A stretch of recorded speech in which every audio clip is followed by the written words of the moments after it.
Hello everyone, welcome back to my YouTube channel Agri Study Hub. I hope कि आप सभी अच्छे से होंगे, अच्छे से रह रहे होंगे, घर पे होंगे और सुरक्षित होंगे। चलिए, हम बात कर रहे थे DDA-SO हॉर्टिकल्चर के बारे में, जिसमें मैंने पहला टॉपिक जो चूज़ किया था वो गार्डन था। उसमें मैंने स्टाइल ऑफ गार्डन के बारे में आपको बता दिया था कि 4 स्टाइल ऑफ गार्डन होते हैं। कौन कौन? फॉर्मल, इनफॉर्मल, फ्री और वाइल्ड गार्डन। ओके। उसके बाद फिर जो इम्पोर्टेंट गार्डन्स थी उसके बारे में हम बात कर रहे थे, जिसमें आपको मैंने पर्सियन गार्डन बता दिया है, उसके फीचर्स बता दिए हैं, और मुगल गार्डन भी मैंने बता दिया था। पर जल्दी से हम एक बार फिर से इसको रिवाइज कर लेते हैं कि ये जो साइट होता है वो जहाँ पे हिल होते हैं, जहाँ पे स्लोपी लैंड होता है, जो कि बाय द वे 2% से कम स्लोप हो, वहाँ पे मुगल गार्डन हम बनाते हैं। ओके। इसमें जो गार्डन होता है वो इनक्लोज्ड होता है वॉल से, और टॉल गेट से ये फिटेड होते हैं। गार्डन में एटलीस्ट 7, 8 और 12 टेरेसेस होते हैं, जो कि सिंबलाइज करता है 7 प्लैनेट को, 8 पैराडाइज को, 12 जोडियक को। और जो सबसे लोएस्ट टेरेस होता है उसमें एक एंट्रेंस रखी जाती है। रनिंग वाटर कैनाल्स भी होते हैं, जो कि पर्सियन गार्डन में भी होते हैं। टर्मिनल बिल्डिंग होता है। बारादरी, जो कि मैंने बोला था सबसे इम्पॉर्टेंट फीचर है इसका, तो इसमें बारादरी होता है। मतलब कि जो बिल्डिंग होती है उसके चारों ओर 3 डोर्स होते हैं in all 4 directions. 3 × 4 = 12। Okay, means 12 doors होते हैं। अब हम देखते हैं ये जो पिंजौर गार्डन है वो एग्जाम्पल है आपका मुगल गार्डन का। ये आप देख सकते हैं कि इसमें प्रॉपर सिमेट्री फॉलो की गई है। ये बिल्कुल फॉर्मल स्टाइल ऑफ गार्डनिंग में आता है। उसके साथ साथ निसात गार्डन, जो कि शालीमार में है, ये भी मुगल गार्डन का एग्जाम्पल है। और शालीमार गार्डन, जो कि फिर से श्रीनगर में है, ये भी मुगल गार्डन का ही एग्जाम्पल है, तो आप इसे देख सकते हैं। उसके बाद हम आते हैं नेक्स्ट पे, फ्रेंच गार्डन। फ्रेंच गार्डन की फ़ीचर की बात करें तो वही फीचर्स होते हैं जो कि आप पिछले 2 फॉर्मल स्टाइल ऑफ गार्डनिंग में देख चुके हैं। मतलब कि जो पर्सियन का और मुगल का फीचर था उसी टाइप के फीचर्स होते हैं। बस इसमें जो फॉर्मल गार्डन होता है इसकी परफेक्शन सबसे ज़्यादा होती है। इसमें unexampled scale of mass and sweep of designs होते हैं। मतलब बाय द वे हमको डिज़ाइन बनाना है फ्लावर्स का, फ्लोरल डिज़ाइन बना रहे हैं, तो हम मास ऑफ फ्लावर्स यूज़ करेंगे। ये आपको दिख जाएगा नीचे के एक पिक्चर में। ये फ्रेंच गार्डन के एग्जाम्पल है, आप यहाँ पे देख सकते हैं कि ये बिल्कुल सिमेट्रिकल है, ये फॉर्मल स्टाइल में बनाया गया है। पर इसमें जो डिज़ाइंस बनाए गए हैं वो कुछ ऑर्नामेंटल प्लांट्स और कुछ फ्लावर्स से बनाए गए हैं, और ये सारे बहुत सारे मास में लिए गए हैं। मतलब एक साथ बहुत सारे लिए गए हैं, और ये बहुत ही सुंदर दिखता है। ये देख रहे हैं आप, ये भी उसी का एग्जाम्पल है। अब हम बात करते हैं इटालियन गार्डन की। ओके, अब इटालियन गार्डन का क्या फ़ीचर होता है ये देख लेते हैं। तो जो इटालियन गार्डन है वो एग्जिस्टेंस में कब आया था? At the time of renaissance. Renaissance कब होता है? मतलब किसको कहते हैं? जब यूरोपियंस हमारे भारत में आए थे, लगभग 15th से 16th सेंचुरी के टाइम पे, तो उस टाइम पे जितने आर्ट्स एंड वर्क्स डेवलप हुए थे उसको हम रिनेसेंस बोलते हैं। ओके, तो at the time of Europeans Italian garden भी एग्जिस्टेंस में आया था।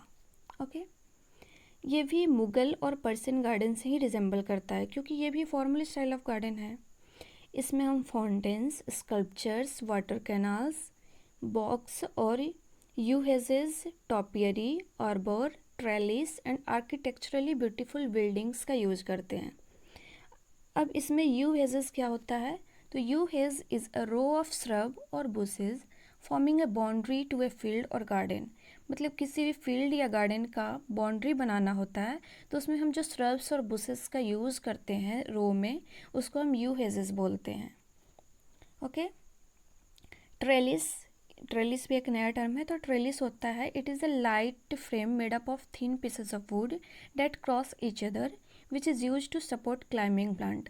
मतलब कि हम जो वुड होता है उससे जालीनुमा स्ट्रक्चर बनाते हैं, और ये स्ट्रक्चर जो हमारे क्लाइंबिंग प्लांट्स हैं उनको ऊपर चढ़ने में हेल्प करता है। ओके, इसमें एलिक्स और रोजेस के प्लांट्स को यूज़ किया जाता है। आप ये देख सकते हैं पैनोरोमियो गार्डन, जो कि रोम में है। ये इटालियन गार्डन का ही एक एग्जाम्पल है। आप इसे ज़रूर याद रखें कि पैनोरोमियो गार्डन रोम में है। आपको याद ऐसे भी रख सकते हैं पैनो रैमियो, रैमियो इज़ सिमिलर टू रोम। तो आप याद रख सकते हैं कि पैनोरोमियो गार्डन है वो रोम में है। और ये किसका एग्जाम्पल है? तो इटालियन गार्डन का। ये वृंदावन गार्डन है जो कि मैसूर कर्नाटका में है। इसके बारे में एक ये मतलब इम्पॉर्टेंट बात बता देती हूँ कि ये जो बिगेस्ट फॉर्मल गार्डन है इंडिया का। तो कभी कभी क्वेश्चन में पूछ लिया जाता है कि which garden is the biggest formal garden in India. तो आप उसका आंसर देंगे वृंदावन गार्डन, जो कि मैसूर कर्नाटका में है। अब हम आते हैं इंग्लिश गार्डन पे।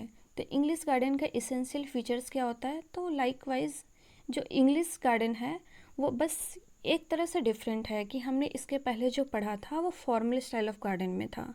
ये जो इंग्लिश गार्डन है वो एग्जाम्पल इनफॉर्मल गार्डन का। लेकिन हमारे गार्डन का मतलब ये फीचर होना चाहिए कि वो आई कैचिंग हो, वो ब्यूटीफुल हो। तो इसमें हम लोग जो मेन चीज़ यूज़ करते हैं वो लाउंस का यूज करते हैं। ये क्वेश्चन बार बार पूछे जाते हैं कि लाउन किसका इसेंशियल फीचर है? तो इंग्लिश गार्डन का है। तो लाउंस, हर्बेसियस बॉर्डर और रॉकरी, ये जो फीचर है वो इंग्लिश गार्डन के बहुत ही इम्पॉर्टेंट फीचर है। ओके, तो इसको आप याद रखेंगे। ये एग्जाम्पल है इंग्लिश गार्डन का। ये पिक्चर थोड़ा साफ़ नहीं हुआ है, तो आप प्लीज़ एक क्लियर पिक्चर आप देख सकते हैं नेट पे। पिक्चर्स देखना ज़्यादा सही होता है क्योंकि हम इसमें कोरिलेट कर पाते हैं। जो हम पढ़ते हैं और जो देखते हैं वो जब रिलेट होता है तो हम ज़्यादा दिन तक याद रख सकते हैं उसको।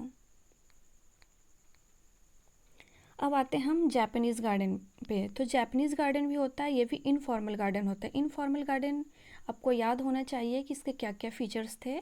तो इनफॉर्मल गार्डन में हम कोई सिमेट्री यूज़ नहीं करते थे। इसमें जो एजेस हेजेस वगैरह थे उसको हम ट्रिम नहीं करते थे। इसमें ऐसा कुछ नहीं है कि इसके पाथ राइट एंगल्स पे ही कट होने चाहिए। मतलब कुछ भी हो, बस जो गार्डन है वो सुंदर लगना चाहिए। ओके, तो इसमें जो ऑर्नामेंटल वाटर की यूज़ किया जाता है, मतलब कि वाटर को ऐसे फॉर्म में यूज़ किया जाता है जो कि मतलब बिल्कुल सजा हुआ दिखे। सजावट के लिए वाटर का यूज़ किया जाता है। जैसे पॉन्ड्स हो गया, स्ट्रीम्स हो गया, वाटरफॉल्स हो गया, फाउंटेन्स हो गया, वेल्स हो गया, वाटर बेसिन हो गया।